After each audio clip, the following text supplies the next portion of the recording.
Welcome to my channel / cafe. So unfortunately guys, many of my friends' cafes have shut down over the last 5 years, and I want to give you the 5 reasons why. I looked all around the internet to find the percentage of coffee shops that fail within the first 5 years.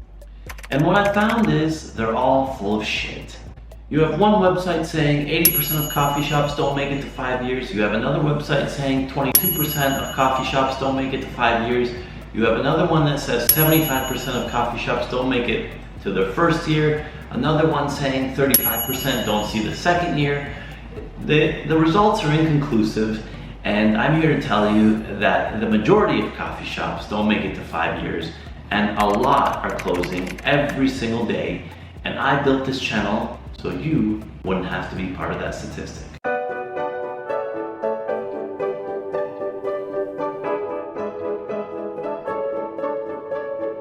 Welcome back to this channel, guys. Thank you for tickling my fancy for 10 to 15 minutes yet again on this beautiful Wednesday night that I'm spending with you to help you and give you some insight that I believe is valuable in the coffee shop industry. If you're new to this channel, I'm Ray. I've owned my grocery store and takeout coffee shop for just over 6 years now. We are happy to be doing this and building a channel and community around small business. If you're into that, please hit the like button. It really helps this channel grow and get the information out to more viewers who are just like you. So without further ado, these are 5 reasons why coffee shops fail within their first year. Reason number 1, and you've heard this many times before, it's location, location, location.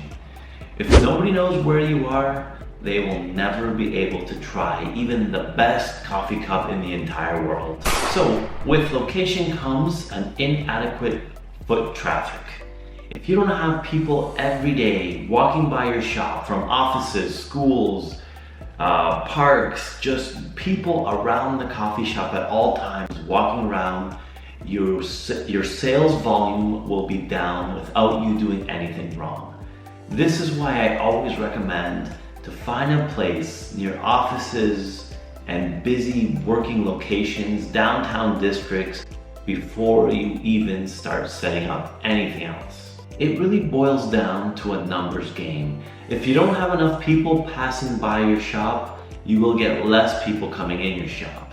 So let's say you have 10,000 people walking by your shop, you're more likely to have more people coming in than if you had 1,000 people walking by your coffee shop. And with location also comes a higher rent. So be careful with this as well, because your higher rent is tied to a better location, which may really put the bind on you in the first few years of your business. And this ties into the fact that if there's already well-established coffee shops in the area, the people that have been going to these coffee shops for years on years on years are very hesitant to switch to a new coffee shop, a new coffee, a new roaster, and change their daily habits. With coffee, it's almost like a religion. When people find the one they like, it is very hard for them to switch and kind of change their habit into going to your coffee shop instead of the one they've been going to every single morning for years. So try to, find a place that's not too oversaturated. Reason number 2 is your marketing and branding is not on point. So basically you have a lack of brand identity. You don't stand out. There's nothing unique about your business. There's nothing that you offer that people can't find in every other coffee shop that they've already been to or can go to in the city or the area. And under marketing and branding comes your online presence. For us, we're posting every single day on our social media, our Facebook, our Instagram. We have this YouTube channel that pushes our store as well.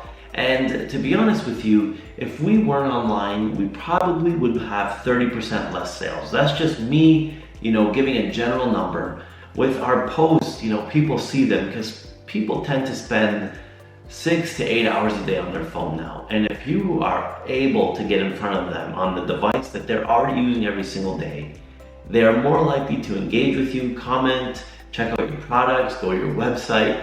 And it's happened where people will come in and literally turn around turn their camera around and be like, hey, do you guys have this? I saw this on your Instagram. Where do I find it in your store? This is the most effective way to market in 2023. And many coffee shops that place such a little emphasis on the power of this and how available it is and low cost that it comes with, that it really shocks me to this day. Number 3 is you don't have a loyal customer base. We have built a customer base of thousands and thousands of regular customers that we see, some every day, some once a week, some once every 2 weeks, some will frequent monthly, but these are regular customers that we see every day who are loyal to us, because at the end of the day, you're truly in the people business. When we see our customers come in, we greet them by name. Hey, how are you? How was, the baseball game that you went to? How was your vacation? How's work? We know our customers. We built a loyal customer base. And this is where there's a disconnect in the unsuccessful coffee shops, where they're just ready to sling, coffee and pastries to people without building that relationship that comes with building that following that will come to you no matter what. No matter if they had a bad experience the one time, they're more forgiving. No matter if, they got a bad product once, they're more forgiving in that sense as well. And at the end of the day, these people will be pretty much your bread and butter of your business. 80% of your sales will come from 20% of your customers. Talking to the customers, interacting with them. And people really appreciate that, because over time, you don't find that at, your Tim Hortons, your Starbucks, your Walmart. Those people don't care about you. They don't care if you had a bad day. They don't care about your vacation. They're not willing to listen to you ramble about, what your daughter brought home for Christmas and nobody liked it. So this is why I suggest people who are starting coffee shops to be able to run them at least for the first 6 months, where you're there every day, meeting the new customers, building that relationship that people come to love, and they'll grow your business with you and for you. And a big problem is number 3, the financial management of the business. So this boils into my first point, insufficient capital. You started the business without enough money. You thought you needed 50,000, you actually needed 100,000. And I always tell people, expect the unexpected, expect to spend double than you expected, and expect that it will take double the time or twice the amount of time that you expected it to. Wow, that's a lot of expected, but you have to expect the unexpected.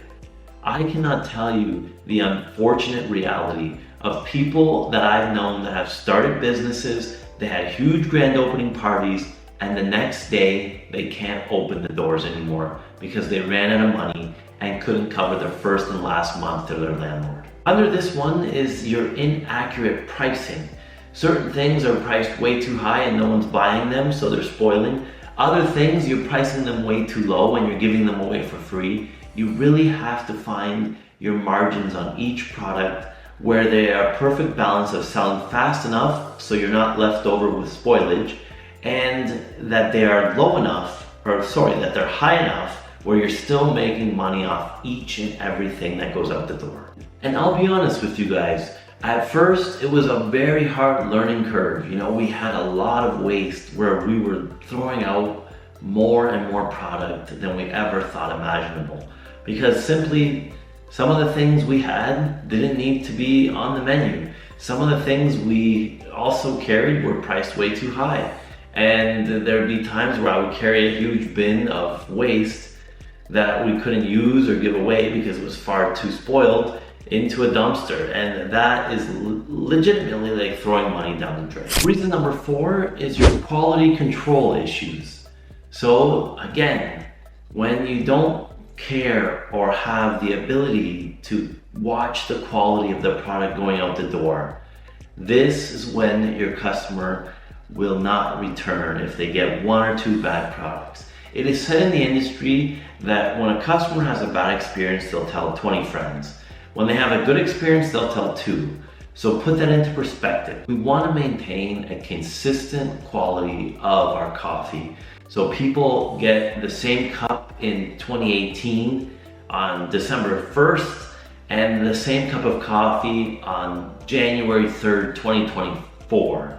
So there's no change with whatever happened from that experience to the next. And this comes with properly training your staff in a systemized setup where they know exactly how much to serve of each portion of the coffee, or rather each measurement of ingredients that go into certain coffee cups and different, concoctions that you have come up with on a proper menu. So when people get into a certain routine and something that's working, I find that they have a very hard grasp on innovation, whereas they're afraid to change. They don't want to change their menus, they don't want to innovate, they don't want to try new things, they don't want to add any other options to the consistent menu that they've had for years and years and years. So a lack of innovation can really turn away any new customers. You'll keep your regulars happy until they get bored and they may try other coffee shops that are doing new things. And you have to understand your customer is a regular person that wants to try new things, that wants to see new things. Reason number 5 is your operational challenges. So under this one, we have poor quality control, whereas you're not buying enough product to keep the customers happy, keep them satisfied with the amount of products you offer, or you're always running out of something, or you don't have a certain product that a customer wants. On the other hand is you're over inventoried, where you have too much product, which leads to more spoilage than you've ever wanted. So put that into perspective on how much product you'd be throwing away if you can't control the amount of inventory that you're bringing in or serving or taking care of every single day. Under this is the staff's turnover. It is a common theme in the food industry that the turnover rate is slightly higher than the rest of the workforce. So you will find that you're constantly training new people every single month. And this costs money because you have to get them up to speed. You have to take someone off their regular position to train someone else. And it's a constant headache with people coming in and out and never having consistent staff. If you have the ability to pay your staff more, this is probably the #1 incentive that will keep staff around longer. And the third sub-point that goes under this one is an inefficient workflow.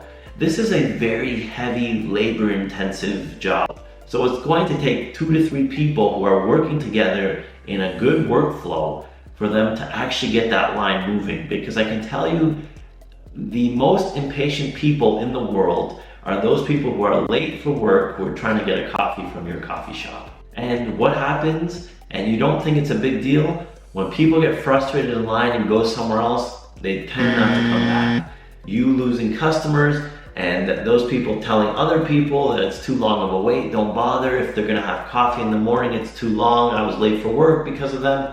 Nobody takes the blame when they're late for work. They've always blamed someone else, ever since they were kids. But at the end of the day, no matter which reason it was, it usually leaves people bankrupt, without money, upset, their egos are hurt. They have to come up with a million excuses as to why this happened. And no matter the reason or what we tell ourselves, it truly does suck when a coffee shop fails, especially for the owner and its loyal customers. So I hope you enjoyed this video. These are my 5 reasons that I think are the most important factors on why coffee shops fail. So I have friends in all different parts of the coffee industry, from coffee roasters to coffee carts. And truthfully, I want everybody to win. I don't want to see anyone fail in this business. And I know it's such a hard business to succeed in.